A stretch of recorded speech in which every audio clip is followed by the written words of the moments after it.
he couldn't see. He never saw. He was born blind. And I remember being little. I remember thinking he was, pretty old. He's probably 18 or something like that. But I was little, and he seemed a lot older to me. But it was pretty fascinating to me as a little guy, thinking, wow, he can't see. And then I remember thinking how unusual it was that he had never been able to see. That I remember thinking he's never known colors, and I found that very interesting to me. He, of course, had adjusted and was continuing on with his life. I don't know how much different it is, but I wondered about, what if you had seen for a while and then lost your sight, but he had never seen anything. We're going to be looking at John 9, and it's describing someone a lot like Mark that I met. Jesus met this man, and he also had been born blind, just like Mark had, and he'd never seen anything, ever. And you, of course, know that Jesus healed a lot of people, and sometimes they're just barely mentioned, almost in passing. But this kind of stands out, that there's more details given about not only the healing, but in particular the reaction to the healing. And I believe it's recorded here to teach us something. It's in John 9, and I'm going to start reading with verse 1. Chance just read for us a passage that has to do with this, but here's the setup for it. Here's John 9, starting with verse 1, and here's what happened. It's talking about Jesus. As he passed by, he saw a man blind from birth, and his disciples asked him, Rabbi, who sinned, this man or his parents, that he would be born blind? Jesus answered, it was neither that this man sinned nor his parents, but it was so that the works of God might be displayed in him. We must work the works of him who sent me as long as it is day. Night is coming when no one can work. While I'm in the world, I am the light of the world. When he had said this, he spat on the ground and made clay of the spittle and applied the clay to his eyes and said to him, go wash in the pool of Siloam, which is translated sent.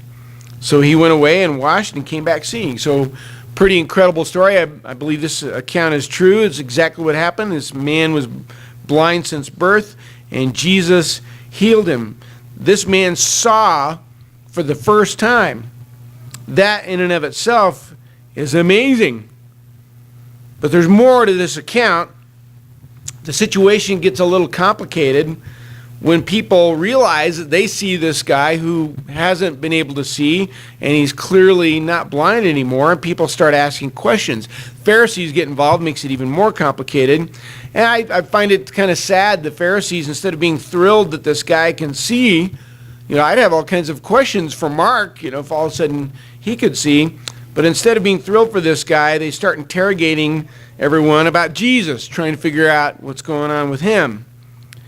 But even before that, it got a little complicated with the apostles. Jesus' followers start asking some questions. I don't know, you probably caught it. Some odd questions here. They point to the blind man, Exhibit A, and they say, well, okay, so who sinned here? Seems like an odd question to ask. The disciples of Jesus looked at the blind man, seeing this unfortunate situation, and they reached the conclusion that this man was blind because somebody had sinned. When bad stuff happens, sometimes you can trace it back to sin, but they had narrowed this whole situation down to two possibilities. Either one, this man sinned, which is kind of funny if you think about it, because unless you accept the idea of inherited sin, he'd been blind from birth. That would be like suggesting he had somehow sinned in the womb or something. You say, okay, you blew it, so you're going to be born blind. That doesn't seem to fly. Or they seem to be suggesting option number two, his parents messed up. His parents sinned, and maybe this is punishment for that. Or a natural result of their mistakes, possibly their child is paying for things that they did wrong. And that seems to suggest a very simple formula for life that I sometimes suspect that a lot of people apply without thinking about it. That if there's bad stuff in your life, there's only two explanations. Either you sinned or someone else sinned. As usual, Jesus showed his followers that their view was extremely limited, and he presents a third explanation, and it's in verse 3. We just read it. Notice what he says. They're saying, well, did he sin or his parents sin? And he says it was neither that this man sinned nor his parents, but it was in order that the works of God might be displayed in him. And this brings us to a very interesting and important lesson. I think sometimes bad things happen not because anyone sinned. If you're like me, sometimes I will think, when something bad happens in my life, I think, okay, it's probably because last week I did this, or maybe a year ago, and I sometimes play that game in my mind. But in this case, God allowed what seemed like a bad thing to set the stage to accomplish something good. There are consequences for our sins, not just in the afterlife. There are consequences here. Isaiah 59:2 makes it very clear the most immediate and significant repercussions of sinning. It says, your iniquities have made a separation between you and your God. Sin cuts you off from God. Even the smallest sin, there's no way to really exaggerate how significant sin is and the damage that it causes. But if you're a Christian, you're forgiven. That separation is completely repaired. But even, let's say you're a Christian, even after you are forgiven, sometimes there are physical consequences that remain. If I break the law on the way home and speed, and the police pull me over, I can ask for forgiveness and I will be forgiven, but the policeman will still be there. And possibly the ticket will follow. Sometimes we have to face the consequences, in addition to our own mistakes, for the sins of other people.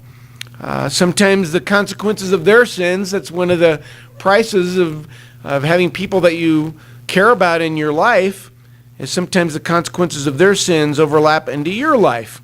And we share the environment created by their mistakes, and we've contributed to it as well. It's just how it works.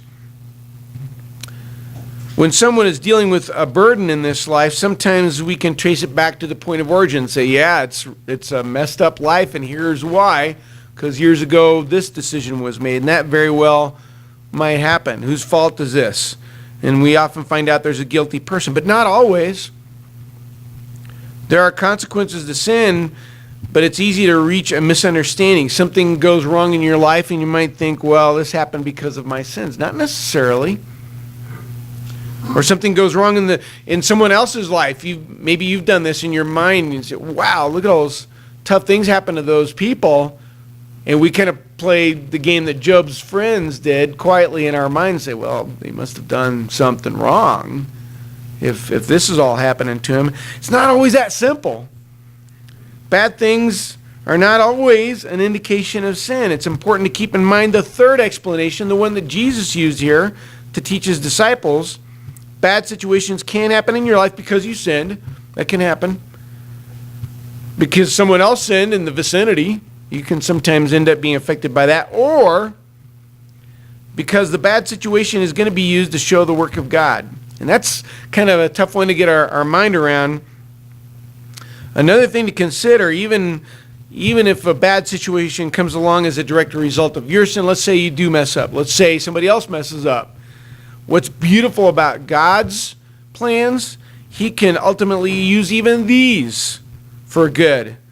That's why it's so wise, so smart, when a mistake has been made, to as quickly as possible bring it to God. He will change it into a masterpiece if you let him. Sometimes there will be consequences throughout your life paid for because of mistakes, but he can change even that into a beautiful thing if you let him. So here we have this guy, this man, has spent his whole life blind. It wasn't because he sinned. He makes that very clear. And it wasn't because his parents sinned. Of course, they made mistakes, but the blindness had nothing to do with their mistakes. Think about this, he spent his whole life sightless in order to eventually reach this point, so that Jesus could turn to the people and make his point. And the point was this: you think physical blindness is tough? Spiritual blindness is a lot worse. That's what he was trying to get across to the people. It was read for us. Chance read that for us. If I was there, I can imagine what this man who used to be blind might say about this. It does not record this. But if we told him, you've been blind this whole time, so that Jesus could make this point, he might think, and he probably was above this, he might think, I was blind my whole life just for this? All the stumbling around, being an outsider, just so my situation could be used as an object lesson in a sermon? And we'd have to say, yeah, yep. God used your life to make a point. But the point of the lesson is that important. In order to understand, we have to consider God's perspective. He is very intent on getting people to heaven. If you look at 2 Peter 3:9, you'll learn something about our Creator. It's very significant about His nature. It's important to know this about Him. He is very determined to arrange things to save the most souls without robbing them of their free will. This is what it says in 2 Peter 3:9. The Lord is not slow about His promise, as some count slowness, but is patient toward you, not wishing for any to perish, but for all to come to repentance. He really wants you to make it. He's determined to get anyone into heaven who chooses to be there. You and I, we know people. We have people that we care about deeply who are lost, and we think about them once in a while, and we think about what's at stake for them. God thinks about them all the time. We think about them sometimes. God thinks about them all the time. You see, this situation about the blind man was not just about him being blind. It was about the whole world being blind. That was the point. The young man that I knew when I was little, Mark, I remember wondering what his life was like. You know, I'd see him once a week and kind of contemplate what his life must be like. Maybe limited as to what he could do, never completely independent, maybe vulnerable, possibly fearful.